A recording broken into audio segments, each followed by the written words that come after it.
have So wonderful teaching experience. yeah, I Yeah. just wanted to So tell you that we have started the recording, and thank you, Mr. Mohammed Shakir, for yeah, attending the conference in Morocco and coming here in this event. yes. This okay. Thanks very much. Thanks very much. So I'll be sharing my presentation with you now. I'm so sorry for being a little bit late. No worries. I have started the recording, okay? Just All to right. inform you all people. All right, no problem. So, can you make it available to use the chat, Dr. Summer? Because actually, I want to ask Uh, him the, some questions. yeah, the chat box is not is like you. They can't use it because they are outside. You know, many people are here and they are not from the organization, so they couldn't Mm-hmm. use the chat box. But they can mute themselves, and I think they can turn their cameras on as well if Yes. they would like. Mm-hmm. So in the other workshops we have run before, they used they used their mics. Okay. So So yeah, all of the teachers here are English teachers, or do we have other subjects? no, they are English teachers. They are all English teachers because they know this event if is for English teachers, and you will find some people from Kuwait. I can see Mrs. Salwa. I can see many people right now. All right. Yeah. Okay, so here we go. I'm going to share my screen now and tell me if you can see it or not.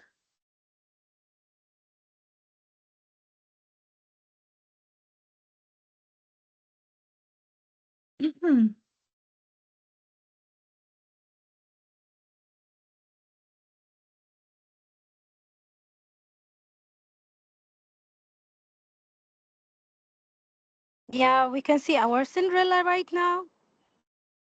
Thank you, Dr. Summer.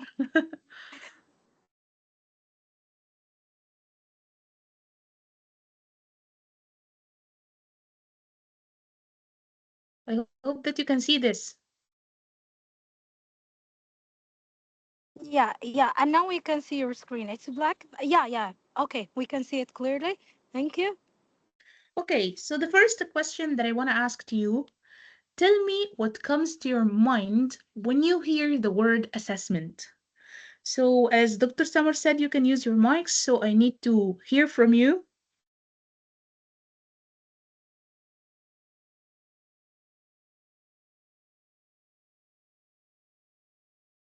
Yes,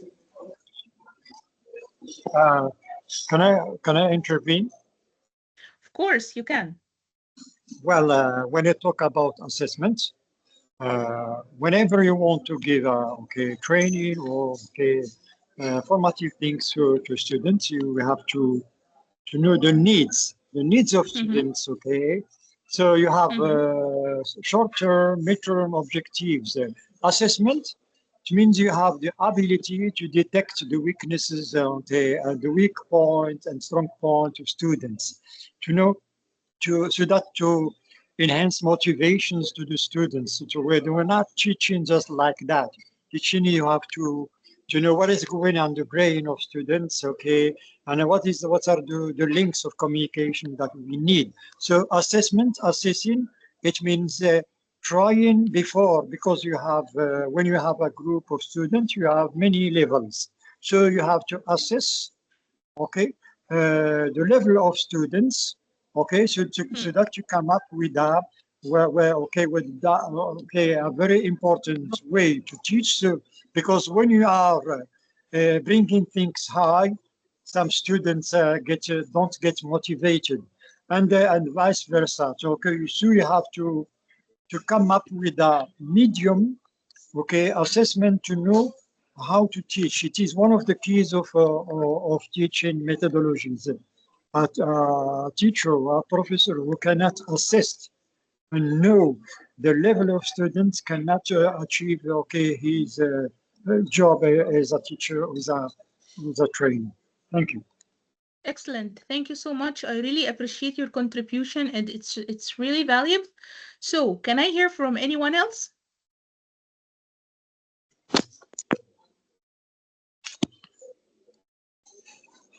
Yes, can I hear from anyone else?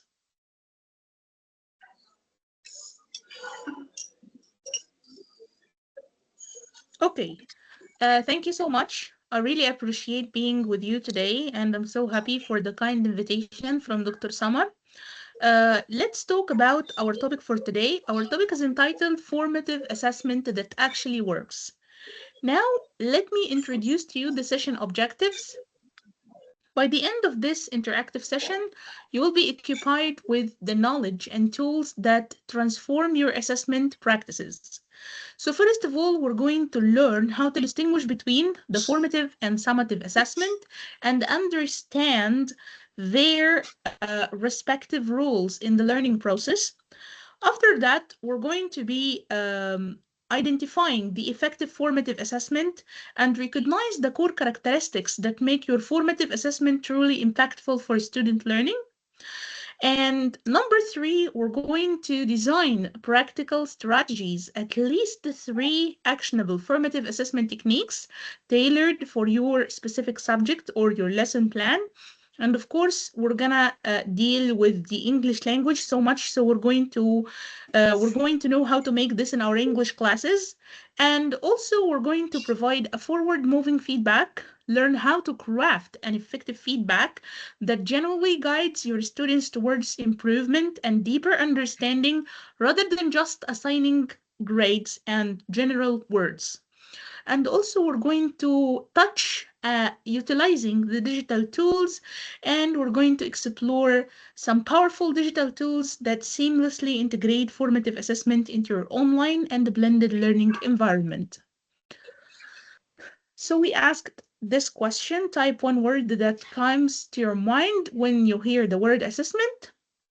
Simply, when you hear the word assessment, we're going to say that we are evaluating with guidance. We are evaluating our students' performance with guidance, and we're going to learn how to do this now. So guys, let me ask you another question. We have two types of assessment, formative assessment and summative assessment. Are they the same or they are different? Hmm. Are they the same or are different?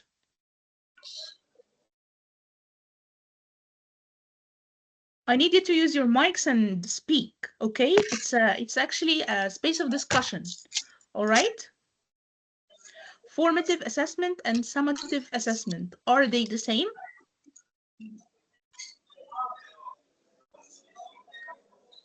Hmm. Hello? Can I say Yes. something, Dr. Sara? Of course you can. Yes. Okay, right. Formative assessment, as the name suggests, it's a kind of assessment, an effective tool that form learning. So Mhm. it's used maybe before learning or during learning. Whereas summative assessment, again, as the name suggests, it sums up the learning, so it comes at the end of learning. It assesses how much students have learned. Great. So we can Thank you. say that formative assessment is assessment for learning, not assessment of learning. And assessment for learning is an ongoing assessment. So you are assessing your student performance during the whole process of learning. Okay, so formative assessment occurs during the learning process, as we just said, and it's primarily a feedback focused assessment, and it aims to improve both teaching and learning in the real time, and it identifies the gaps and informs next steps where students can improve their performance and their learning. While summative assessment from its name, okay, we are now differentiating between the main types of assessment. While summative assessment is assessment at the end of the learning process, okay, it occurs after the learning is complete and done, primarily grade focused. So we are making the summative assessment in order to give our students scores and grades, and it aims to evaluate learning outcomes, and it measures mastery against a standard. Okay, so now some teachers are thinking that they are making formative assessment, but actually, if we are evaluating their formative assessment practices, we're going to find that they are failing to give their students effective formative assessment. Because of what? Think, because of what? What are the mistakes they make?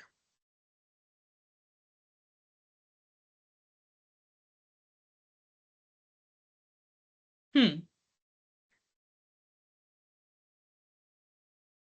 what are the mistakes they make?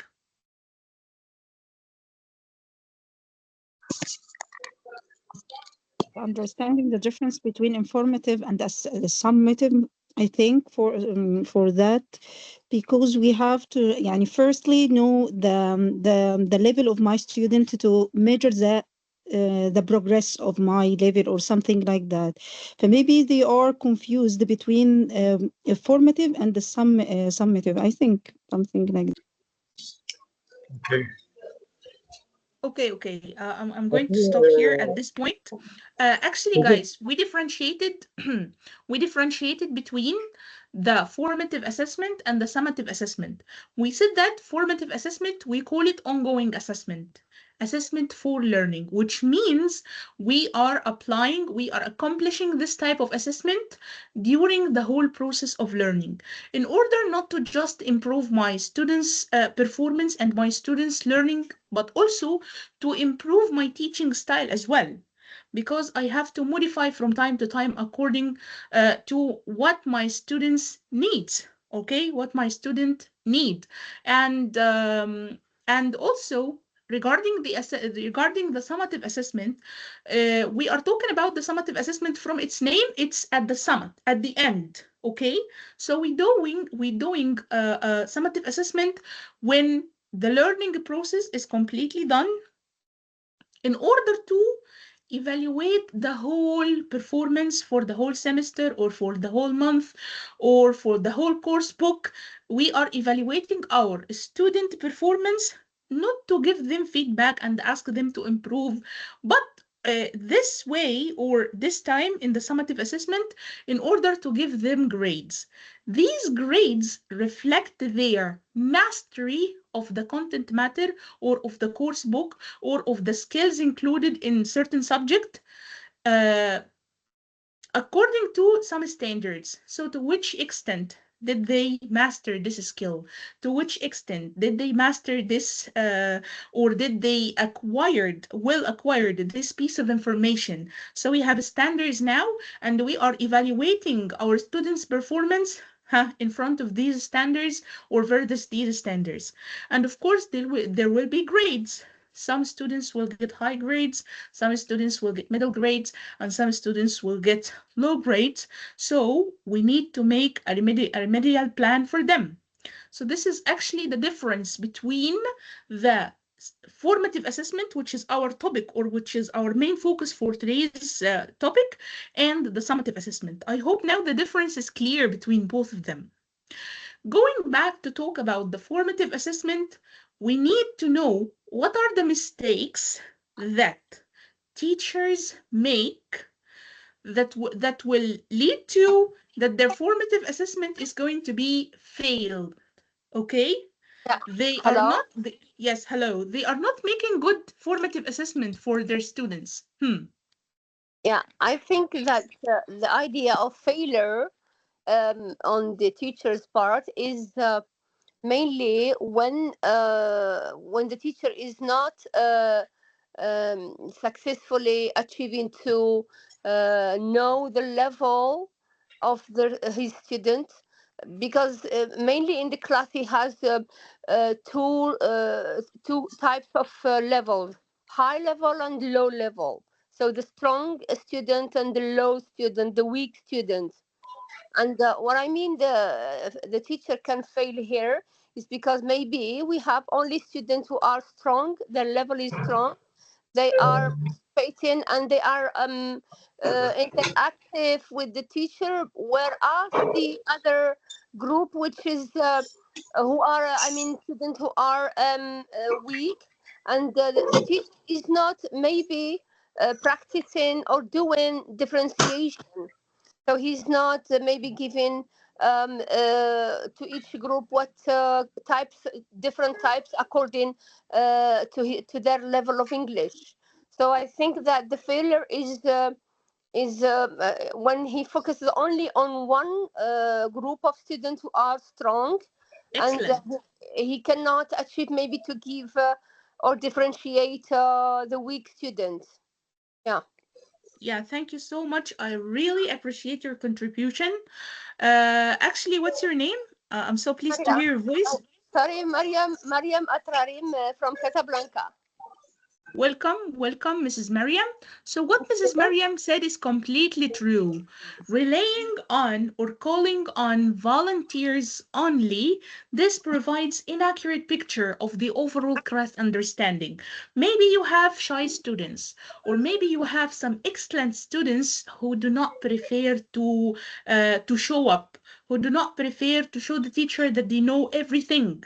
So, relying on a certain group of students only and neglecting the rest of the class will make like you will have incorrect understanding for the whole students level and also for the whole class understanding. So you have to like make random choices. Okay, you have to ask all the class, you have to let's say vary the way or the style in which you are questioning your students.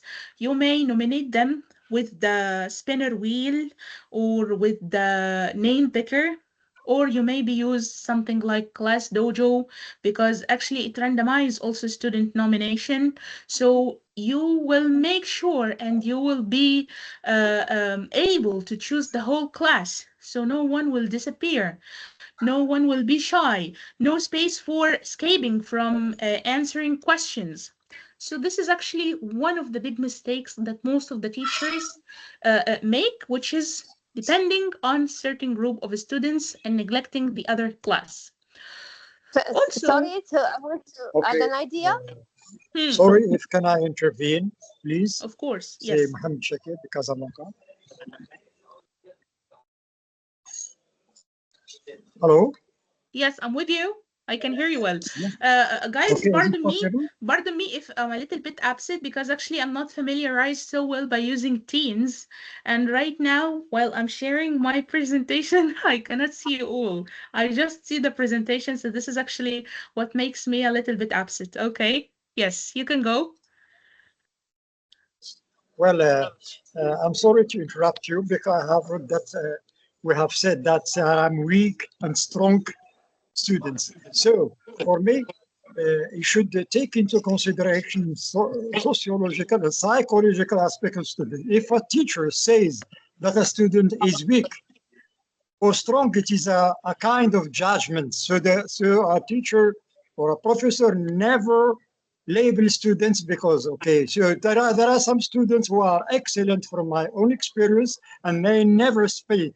They don't like to write. They don't like to means the interaction should be understood because when we think that we labor students, it is a problem that is a hindrance for the teacher himself to transmit his knowledge.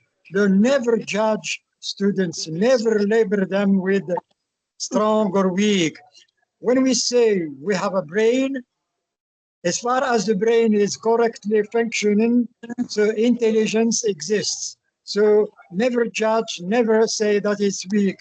So we have to labor to see the points that we can reinforce, the points that and also as we said, there is a question of shyness. Sometimes there are some students when they call them by their names at the beginning they are blocked, so never. There are students who should encourage them. So Of here course. the way to there are some also students who cannot react with the group, with the larger groups. So you have to create activities so that, for example, small groups, and in these small groups, the students they can have a different personality, a different way. You can find that these people cannot interact when they are in a large group. So you have to to bring to 4 3, and then we gave them the opportunity so that they mingle with him. Sorry for my interruption. No, no, no, no, no. I Thank have you an so idea much to for your add. contribution. Yeah, thank you so much for your contribution. What you said is right. We have to activate pair work and group work. The teacher should be able to know how to when to make homogeneous groups, when to make heterogeneous groups, how to make the most benefit, or how to make the best use of peer coaching. You know, peer coaching, which means that you make the good student or the excellent student teaches the one who is like lower in level, and this will create a sense of competition between students. The one who is better want to keeps his strength, and the other one want to be good as well. And also, one of the mistakes that teachers make also is to asking any questions, like the silly question you all know: do you understand? Understand? Yeah. Yeah. Can I have an So, idea? Can I add one more idea? okay, but just let me finish this point and then I will allow you to Okay. say your yes, yes. Okay, so instead of saying, do you understand, the silly question that most of the students will say yes in order to save their self-esteem and to say themselves in a good picture in front of their friends, you can use like what we call CCQs and ICQs in order to check their understanding. This is actually one of the tools of the formative assessment inside your class. Uh, without actually rigor that this is a physical class or this is an online class. It works in both. So you have from time to time to always check your student understanding, and don't rely most of the time on the silly questions like do you understand or something like that. Yes, I need to listen to you now.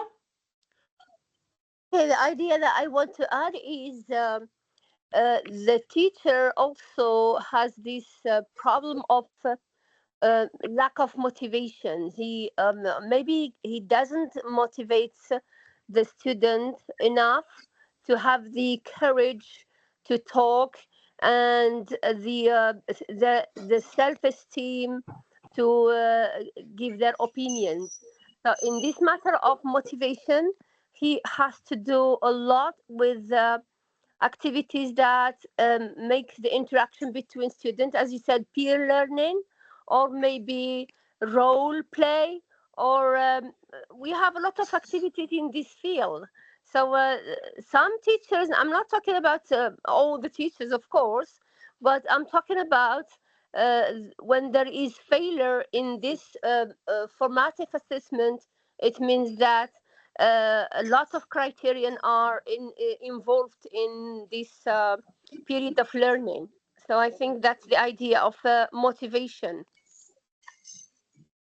Yeah, what you said is completely right, and I couldn't agree more with you. Also, guys, one of the big mistakes that teachers make as well is to check homework randomly. So imagine that we are in a class, in an English class, and I have my students Iman, Ahmed, Mahmoud, Mustafa. They are excellent students, so they are always doing their homework. So whenever I check my homework, I always starting checking by their homework. Okay, they are all right. They got 10 over 10, so that's enough. I'm not gonna check the whole class or the whole homework for the rest of the class. This is actually will give me a mistaken quick glance that does not also provide a diagnostic information about the learning gaps between students. Because actually, if I have Ahmed, Iman, Mustafa, Mahmoud, they're excellent students, of course, the whole of the class is not like them. And the master teacher and the expert teacher is the one who's able to identify the learning gaps between his students inside the class, and also he knows the way to narrow these learning gaps and to like erase these learning gaps between his students. Another mistake is to give him marks without feedback. Now, I'm a teacher. I'm a teacher who's have a lot of staff, a lot of administrative tasks. So I'm going to correct my homework. Oh, let's say, oh, 9 over 10, 8 over 10, 7 over 10, 5 over 10, 10 over 10, and students who got marks like 5, 6, 10, and okay, so those who are losing some marks, they don't know what are the mistakes, how to modify them, okay, how to get the right answer, so they don't have any kind of feedback to tell them what their mistake, how to modify, how to make the right one, and why the right answer is so and so and so. So this is actually a big and fatal mistake, is to give marks without any feedback. So it's what we call blind marking, just giving marking for the sake of marking. But this mark is an evidence of what I don't know. This is actually a fatal mistake students should avoid. Sorry, teachers should avoid. And asking the recall only for questions, like questions that check memorization. Of course, we have Bloom taxonomy, and Bloom taxonomy has 6 levels of thinking, okay, and 6 levels of understanding. Don't relay and don't stick always and always to the level of memorization. Of course, we have memorization, we have understanding, we have application, we have analyzing, we have evaluation, and last but not least, we have creation. So try as a teacher, as an expert teacher, to challenge your student minds with different questions stating for different levels of Bloom taxonomy. And this will give you also a wide view of how your students' minds are working. Are they understanding the lesson or no? What are their problems? What are the parts of the lesson that need emphasis from your side, or that needs you to change your style of teaching? This also will help you, and this also will keeping you make the good formative assessment that we are seeking. So guys, is there any one of you who's making any of these mistakes? Be honest, be honest. Don't worry. If you're making any of these mistakes, just tell us. Yeah, can I speak, Well, please? Of course, you can. Yeah, when this question is because I was pondering in my mind that wow, we have a very big class. You teaching more than 300 students, 400 students.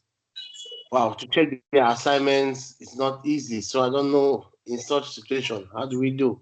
You can't give feedback to all the students. It means you're gonna spend like almost one day, 2 days Okay. assessing, correcting the assignments and stuff. Yeah, I feel. Okay. So we may Yeah. have different types, like in this situation, like having a big number, like imagine that we can have a class of 70 students or maybe 100 students, and I really imagine how this actually is a big or a huge task to be accomplished actually, and it will consume a lot of time and a lot of effort.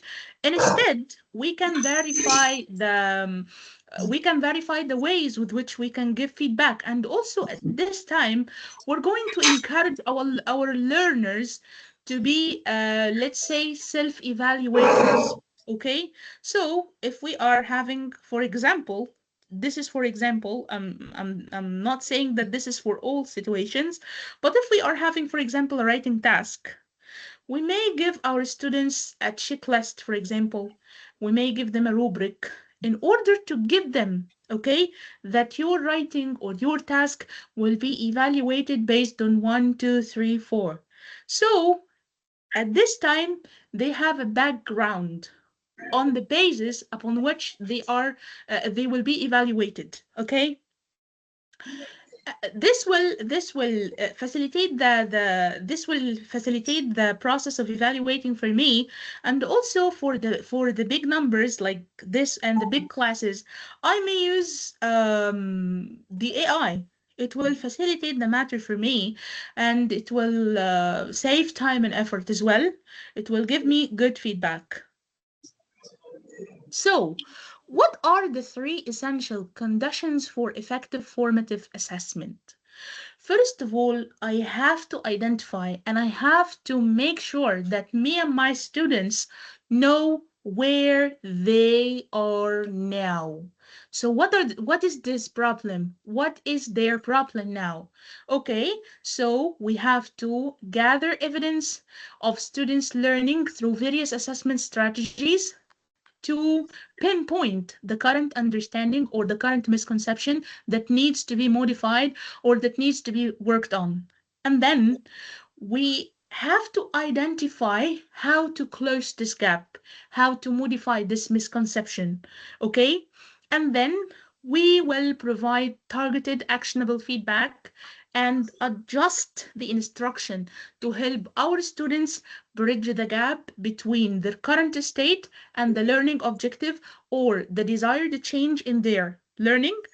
And then we are involving clearly articulating learning objectives and success criteria so students understand what they need to achieve and what they need to do to have the desired change.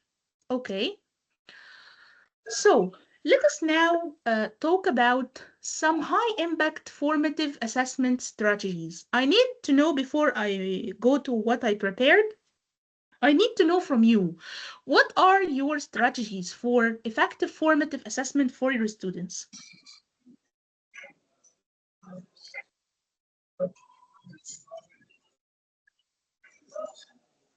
Okay, one more time, the question one more time.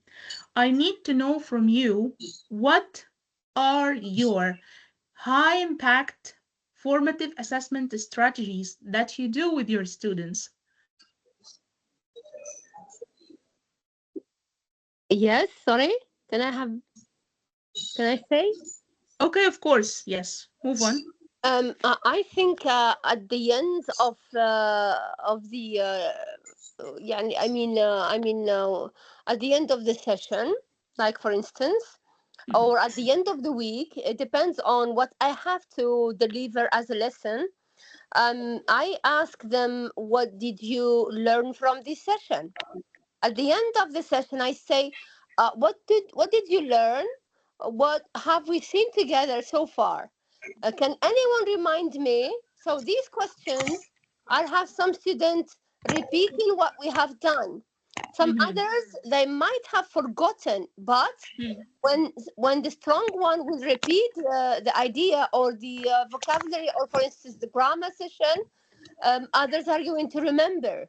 Okay, so I think I ask this question merely at the end of the session, at the end of the day, or at the end of the week. Yeah, thank you. Thank you so much. I really appreciate your contribution. I need to hear from someone else.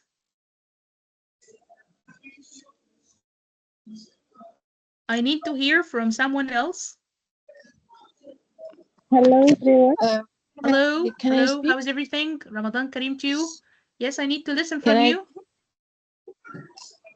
please can I speak? Of course, yes. Okay. Can I hear the question again? Because Okay, I asked you, what are your high impact formative assessment strategies that you do or you apply with your students? I think active learning, it engaging the material through summarizing, asking questions, and like making a quiz. I think Yes, yes, I hear you well. You can continue. and the time management, using a clear study schedule and breaking study sessions into focused blocks. Bravo. Great job. I really like this. So, Uh, we يعني like making a short term or long term goals to stay motivated, like you can like take a like this prize or this present when you ask, or like something like that. yes, great. Okay, any other contribution?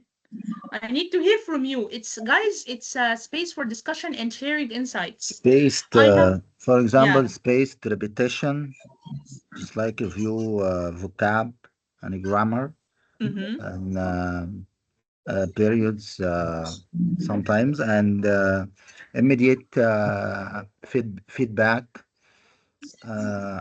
with sample explanation, Yeah, that's great. real life context. It's like relate to the situation in the real life to to make this language and last memory.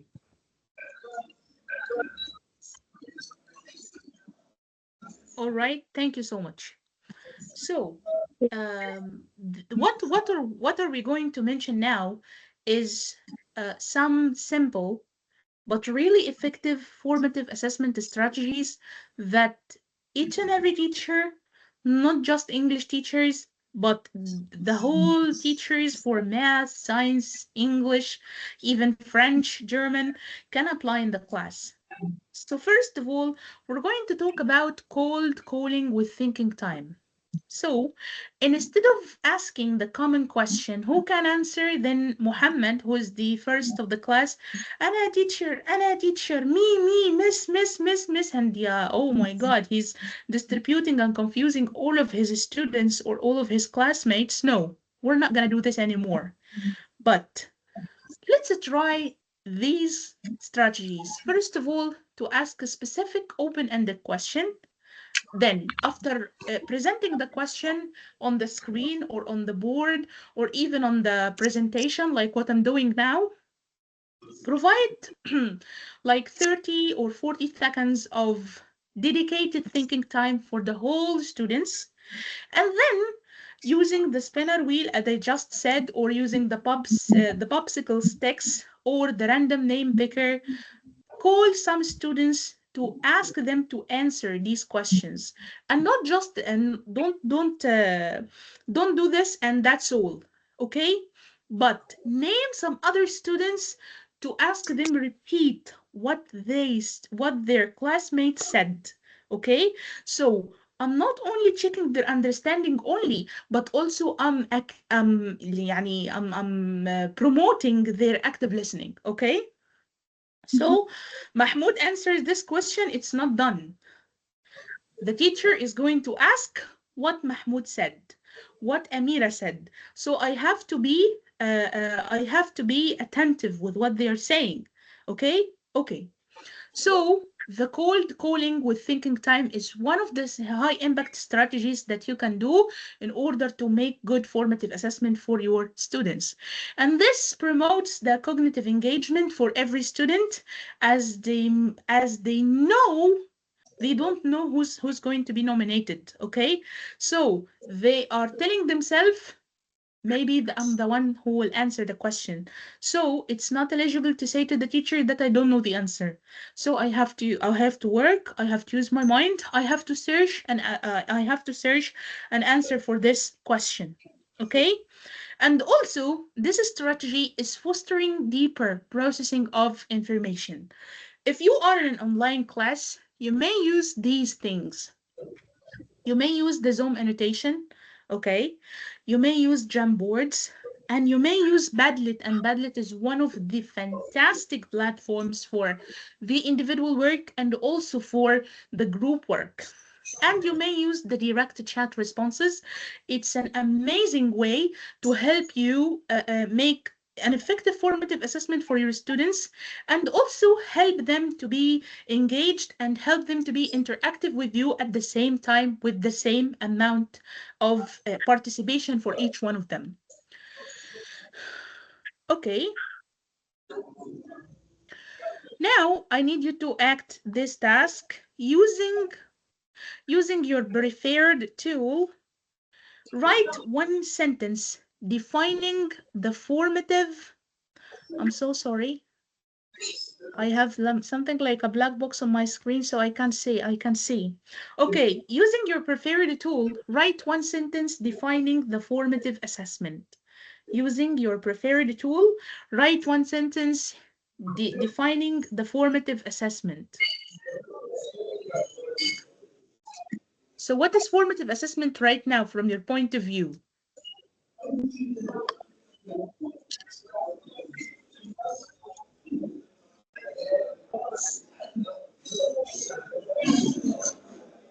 Yes. Um, from my point of view, I think formative assessment is like a way like, to make our like classmates like engagement together and help us like critical thinking, not like take this information and go to home and study. No, it's not the effective way. It helps us to like critical thinking, ask the like classmates why I can't understand this. Like it helps us to create and have a a way to know well to study يعني in effective way, not like hear this information from the teacher or like that. I think it's not helpful or not as effective way in this time. We need to like study like in like um in in a very like gathering like ask are this correct I and like I understand this correct or not, to like share the information together, to like um try to find effective way or Mhm. techniques and tips and tricks that help people to like understand well. Thank you so much. Okay. Let's move forward to another strategy that we can apply in our class, even it's a physical or an online class, which is the exit ticket. So the Can you exit understand ticket, me? what? Can you understand me? Yeah, of course, of course. I really appreciate Okay. your contribution. Yes. The exit ticket is a powerful way to quickly assess your students' understanding at the end of the lesson. And instead of having yourself wrapping up what you said in the whole class, no, don't do this. Don't maximize your TTT, okay? But just have a set of questions or even one question in the final slide or in a piece of paper, and then ask your students to answer this question, okay? So some examples of the exit ticket. Write three things you learned today. Write three things you learned today. Write one question you still have about the topic of the lesson. Rate your understanding for the lesson from one to five. Or write the muddiest point from today's lesson. All of these are exit tickets that you can introduce to your students that will help you see to which extent your students are let's say digesting the content matter that you introduced for them in today's lesson. Okay, now I need you to design an exit ticket for a lesson in your mind. Imagine that you are a teacher now and you have a session. You are coming to the end of the session. I need you to design an exit ticket for your lesson. And then I'm gonna have some exit tickets from you as an example. Again, I will set the task one more time. Imagine that you are a teacher, you are in a class, you come to the end of your class. I need you to prepare an exit ticket for a lesson in your mind. After 3 minutes, I'm going to be listening to some exit tickets as examples from your site. You can start working on them now.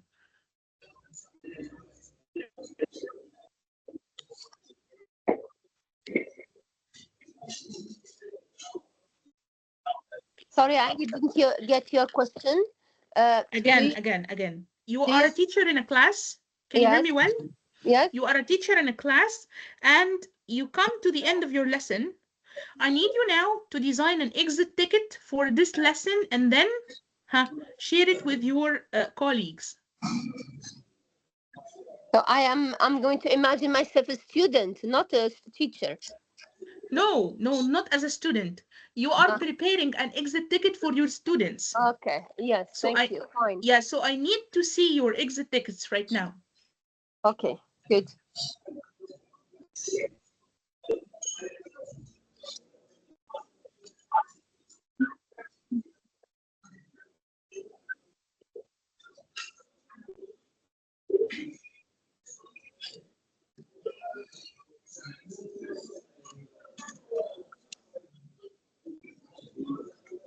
2 minutes left, by the way.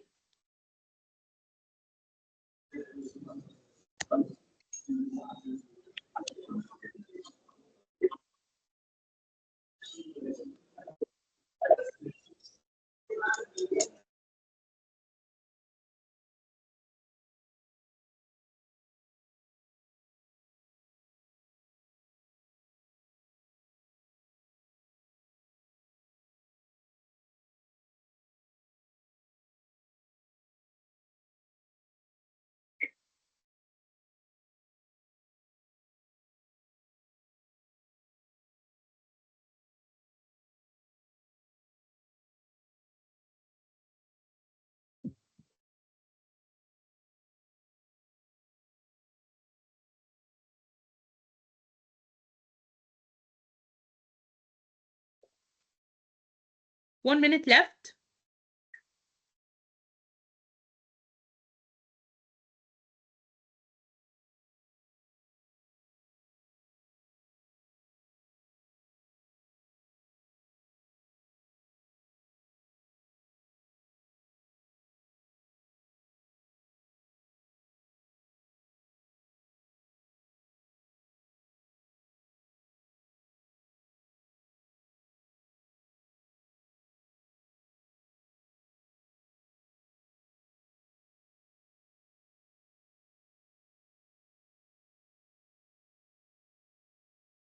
Okay, now I hope you are all done. Our time is up. Now, I need you to share your exit tickets now. So who will start? Me, Yeah, I can. okay. Mhm. Of course you Okay, I can. can ask or like, how confident are you about today's topic? And you can answer with very confident, somewhat confident, or not confident. Great. Is this the only question? You don't have any other questions in your exit ticket? Akid, sure, I can ask. What is one question you still have? What are you understand about today's lesson? Can you understand? Can you, explain what you are understand? Can you like share with your classmates what you are really understand? And yeah, Okay, thank you so much for your contribution. I really appreciate your Let me effort. ask you So, is something. is Let me there ask any you other one? something. Yeah, yeah, okay. What's Yeah. your question?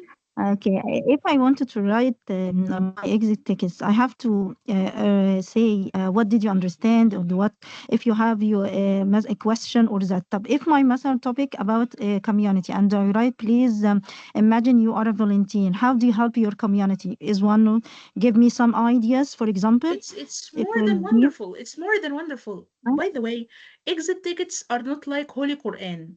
So what I yeah. provided for you now, it's just an example, but you can modify it and tailor it according to your lesson You're topic, my lesson, according my to topic. Yeah. yeah, your student interests, okay? So you can write whatever questions you want. Any And question? yeah, Yeah. we can make Yeah. So. as a game. and We play So in and I the the can game. example say that you that, or how to be a yeah volunteer, how to encourage your students, or something like, sorry, your friends. I think different questions and like that. actually It will be, the question that you mentioned right now is more than wonderful because you are not asking like the classic question that all of the students are familiarized with, but you are giving them a space for showing their creativity, yeah, okay? I mean that, yes, So yeah, thinking, imagination. So I am trying to develop it in your said mindset, So different questions like that. I mean, it will be um, useful more than what did you understand or what did you get from my lesson or wrap of up at the end course, of my yeah, of class. course, of course, yeah, excellent, excellent, it's more than perfect, mashallah. All right, any other Yeah, examples? it helps Yeah, us to another create, to example. imagine. Thank you so much. Yeah, most welcome. Yeah, do we have any other contributors? Yeah. So maybe at the end of the lesson, I can tell them just like turn to your partner and tell him or her about what you have learned today, and you've got 2 minutes. And after that, because I need to break down my instructions, I will tell them to report to the whole class what they have learned. Excellent. Thank you so much. More than amazing. Okay, so let's now move to the fourth strategies that we may apply in our classes, which the hinge questions. Hinge questions. So what are hinge questions? These are some multiple choice questions. They are posed in the mid lesson. Okay, because of what? Because this is gonna act like a compass. Okay, when you see your students' answers for these questions, you're going to identify at that time what to do. So, have you reteach this part with another style of teaching or with another style of explanation? So, or will you move on to the other part? And something like that. So it acts like a compass that will help you to identify your direction. So where to go or what to do inside the class. What are the characteristics of the hinge questions? They comes in the middle of your lesson, and they are diagnostic for a specific misconception in your student understanding. And as I said, it acts like a compass as it helps you as a teacher to identify what to do next, either to reteach or to move on to the next lesson. Let's have an example from the math class. If you are teaching, for examples, fractions, so you can, and you are relating fractions with the tenth numbers, okay? You can ask them, if we have 3 over 4, 3 over 4 pizza, for example, this or which is correct? Is it 0.75? This is a choice A. Or is it 0.34, choice B? Or this is 3.4, this is choice C. And then when they answer, you will know that at that time who understands the concept of fraction and how to relate them um, with the tens fractions اللي هي الكسور العشرية, or who needs to be reteaching these materials or this part from the lesson, and so forth, so on. So, last but not least, giving or tailoring feedback that actually improve learning. Imagine that you are an Arabic teacher and you have what we call composition class, فصل كده بتاع تعبير. Okay, I'm so sorry to drop this in Arabic يعني. And you are asking your students to write about tourism in Egypt, السياحة في مصر. All right?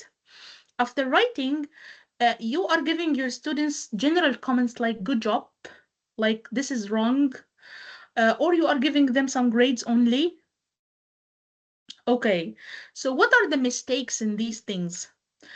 Good job is a too general comment, so it lacks specific information for improvement for students. And if I gave them wrong, it's what I say, a harsh judgment. Wrong. Oh my gosh, it's so dull word. So don't use these words. Don't use wrong. Don't use mistake.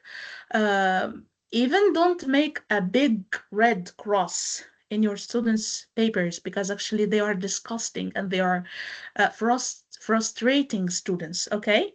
Instead, you can underline the mistaken word.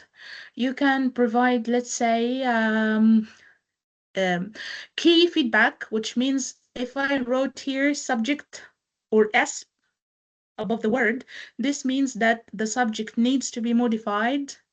SV, this means that there is a mistake in the subject-verb agreement, and so on. I don't give them a grade only, because at that time I'm focusing on performance only, not on the learning, not on the learning process, not on the students learning. Okay. And if I gave late feedback, خلاص بقى اللي فات مات. Okay, students lost their enthusiasm, and of course they're not going to be back to modify what you asked them to modify lately. All right. So if you gave them late feedback, you will make them lose their enthusiasm, and the feedback itself will lose its impact. Okay, if it's not provided in a timely manner. But How to tailor effective feedback. So, effective feedback is a powerful tool for guiding students, and it should be specific, which means it pinpoints exactly what was done well and what needs to be improved.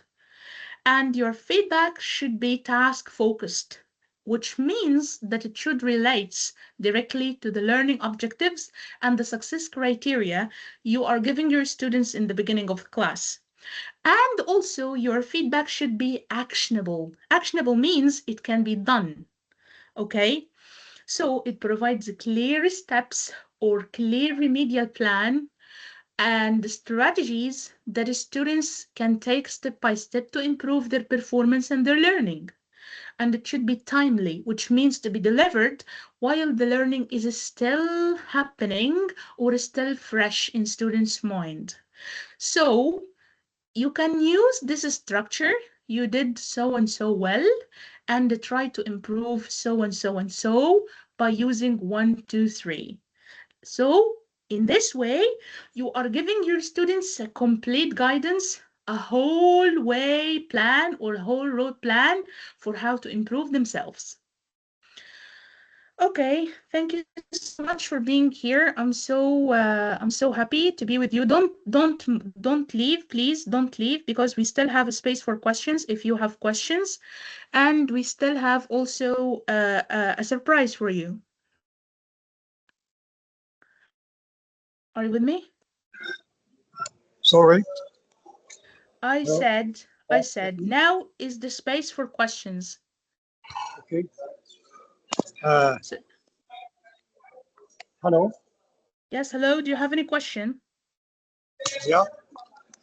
So I need to hear from you.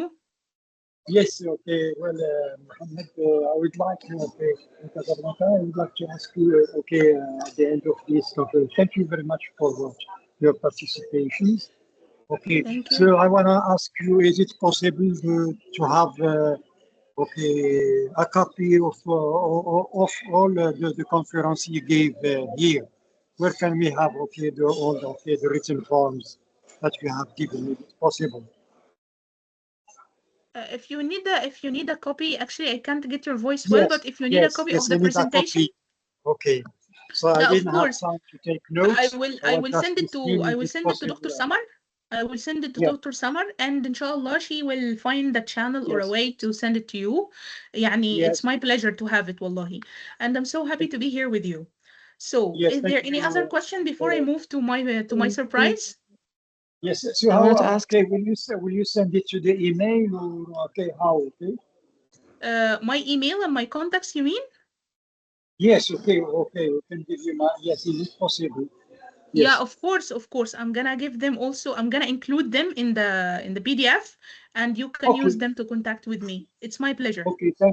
Thank you very much, and happy Ramadan. Okay. Thank you very much. Thank you. Most welcome. It's my pleasure.